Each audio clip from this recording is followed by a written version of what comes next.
The Little Engine That Could by Watty Piper.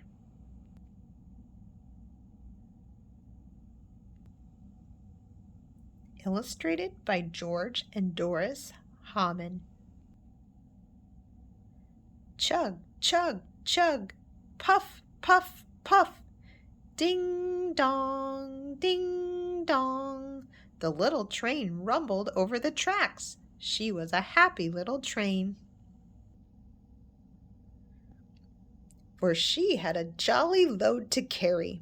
Her cars were filled full of good things for boys and girls. There were toy animals, giraffes with long necks, teddy bears with almost no necks at all, and even a baby elephant. Then there were dolls with blue eyes and yellow curls, dolls with brown eyes and brown bobbed heads, and the funniest little toy clown you ever saw. And there were cars full of toy engines, airplanes, tops, jackknives, picture puzzles, books, and every kind of thing boys or girls could want. But that was not all. Some of the cars were filled with all sorts of good things for boys and girls to eat. Big golden oranges, red-cheeked apples, bottles of creamy milk for their breakfasts, fresh spinach for their dinners, peppermint drops and lollipops for after-meal treats. The little train was carrying all these wonderful things to the good little boys and girls on the other side of the mountain. She puffed along merrily. Then all of a sudden she stopped with a jerk. She simply could not go another inch. She tried and she tried, but her wheels would not turn. What were all those good little boys and girls on the other side of the mountain going to do without the wonderful toys to play with and the good food to eat? "Here comes a shiny new engine," said the funny little clown, who jumped out of the train. "Let us ask him to help us." So all the dolls and toys cried out together, "Please, shiny new engine, won't you please pull our train over the mountain? Our engine has broken down, and the boys and girls on the other side won't have any toys to play with or good food to eat unless you help us." But the shiny new engine snorted. "I pull you? I am a passenger engine. I have just carried a fine big train over the mountain with more cars than you ever dreamed of.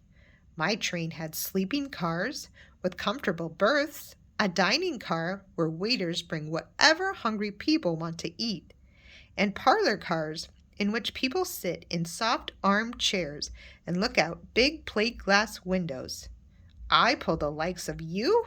Indeed not." And off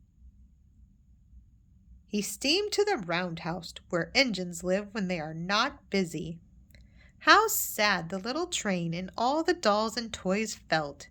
Then the little clown called out, "The passenger engine is not the only one in the world. Here is another engine coming, a great big strong one. Let us ask him to help us." The little toy clown waved his flag, and the big strong engine came to a stop. "Please, oh please, big engine," cried all the dolls and toys together, "won't you please pull our train over the mountain? Our engine has broken down, and the good little boys and girls on the other side won't have any toys to play with or good food to eat unless you help us." But the big, strong engine bellowed, "I am a freight engine. I have just pulled a big train load with big machines over the mountain. These machines print books and newspapers for grown-ups to read. I am a very important engine indeed. I won't pull the likes of you." And the freight engine puffed off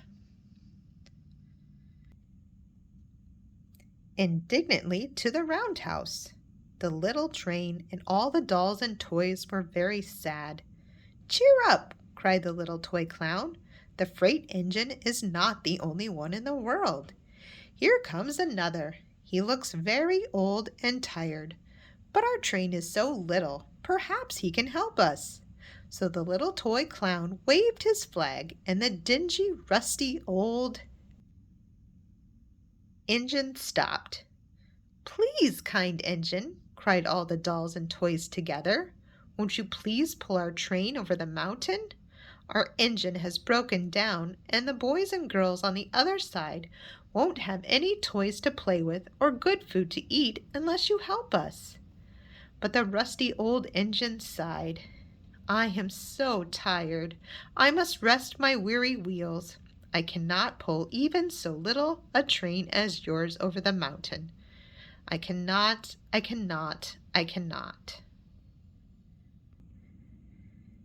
And off he rumbled to the roundhouse chugging, "I cannot, I cannot, I cannot."